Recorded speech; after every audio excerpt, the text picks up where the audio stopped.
So next is the test environmental setup. So the test environment setup, most of the things we have covered in the when we are discussing about the test plan itself. So test environment setup is nothing but like how the testing environment should be. Mostly it is been already will be mentioned in the test plan what kind of environment we need. I have said you like where we are approach we can put the we'll put the environment as well, like what kind of environment, and they will have a separate section also in some of the test plan what kind of environment they want. And you can in many companies or many cases in testing they prepare a document also for that test environmental setup, so that the person who is preparing the environment for testing doesn't miss out anything. Like they will prepare a test environment document or test environment setup document where they should understand the SRS, what is mentioned in the SRS. For example, in SRS, it might be mentioned like the application should be SRS. It can be like the application should be working same way in Mac workbook and Windows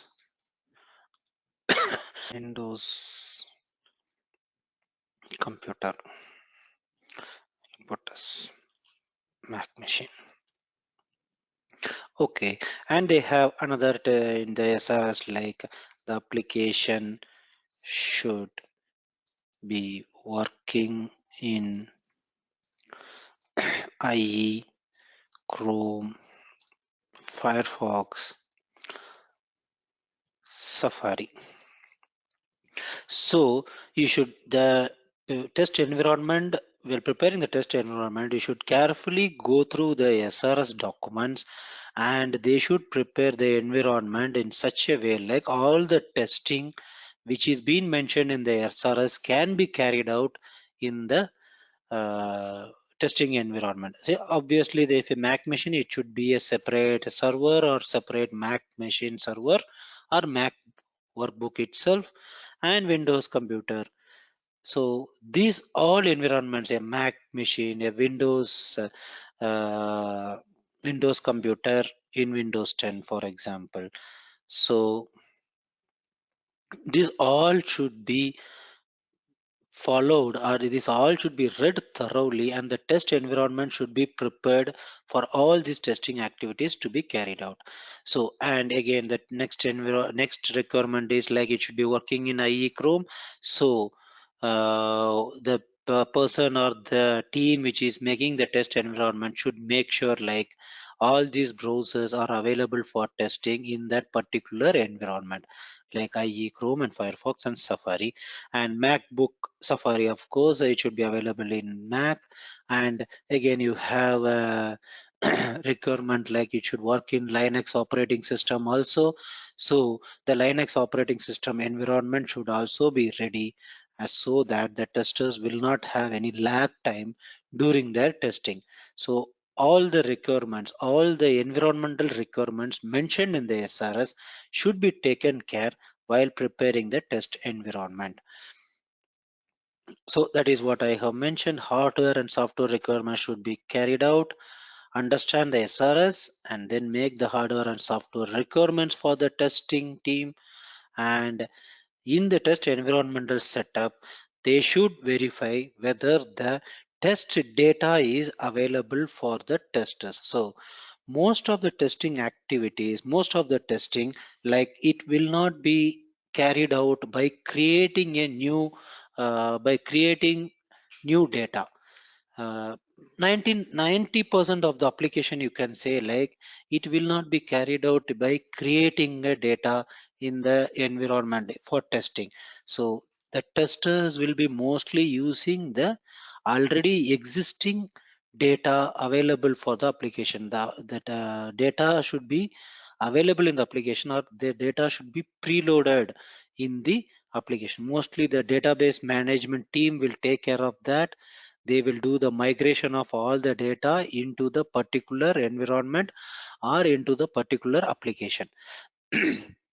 So most of the, as I say, most of the applications, most of the testing activities will be carried out in the existing data, which will be like mock of the production data. It will be almost same as the production data, or sometimes the production data itself, they will prepare a duplicate and they will put in the test environment.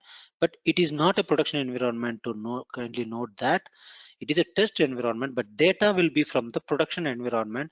They will take that, the migration team or the mostly the database team will migrate the data into the test environment, into the environment where the testing will be carried out, and they will put all the data there so that the testers can use the existing data, which will be more or less similar to the production or the actual data. Which the application will be, which data will be used in the real time.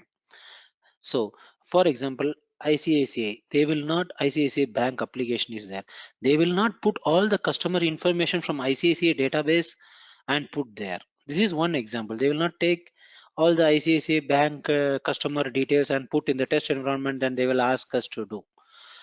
That is very much secured for only few testing activities, or that will be done only in user acceptance testing. But they will create a dummy data similar to the original data, and they will put in the testing environment of ICICI Bank's application in the testing environment, and they will do the testing which will simulate the original data, which will look same like the original data, so that all the scenarios will be tested effectively. And this is one scenario.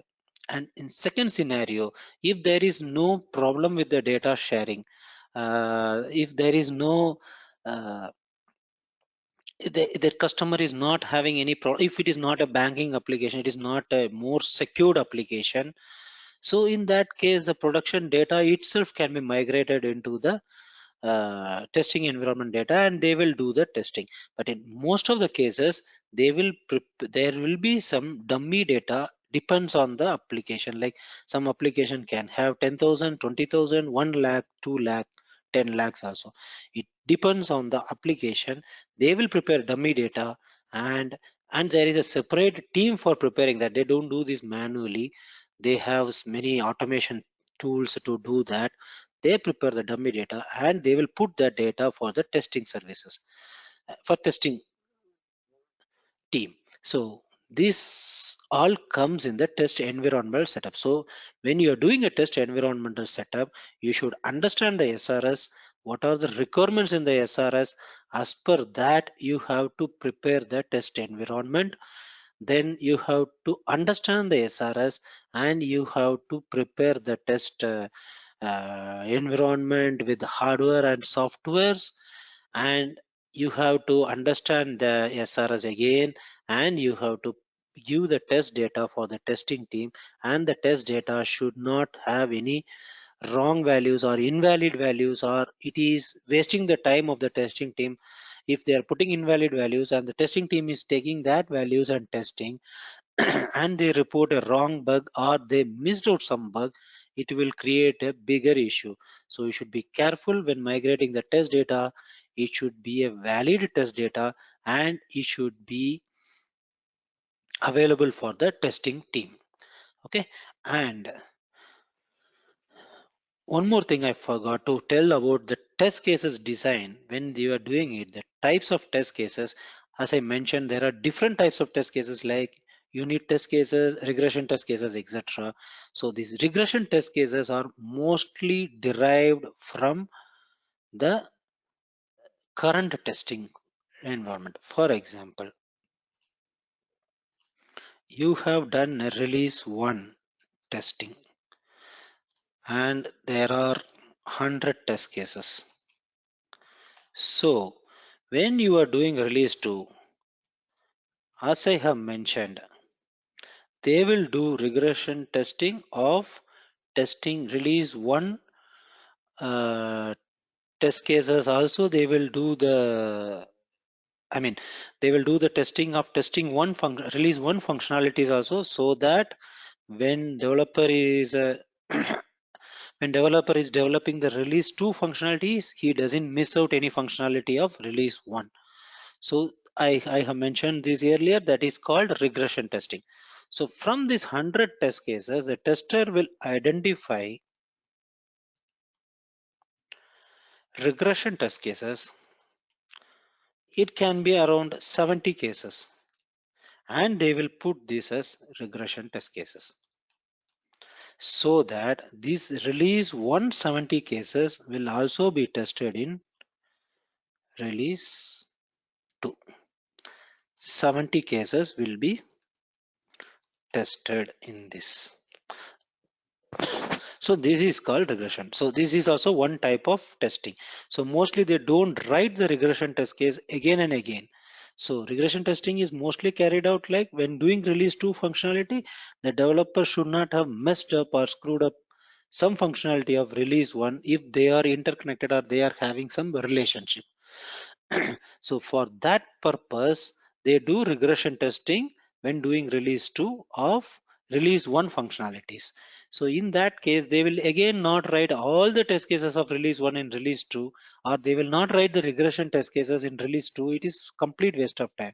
So in release 1, they would have written 100 test case. In that, they will pick 70 cases as a regression case, or they will identify as a regression case. For example, username password. It is always this test case is required for all the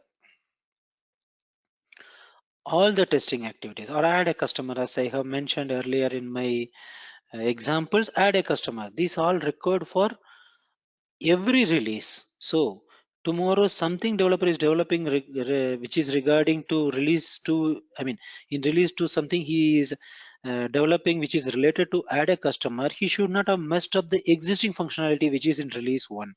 So they have to do regression test in release 2.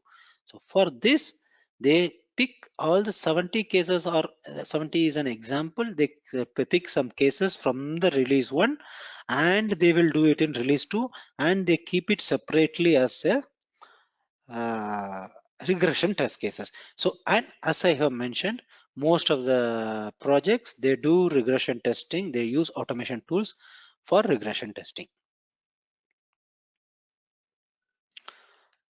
So sorry for skipping the topic to test case design again. I missed one topic in that, so I covered that. So now I hope we have covered everything in the test environmental setup. So understand the SRS, hardware, and test data.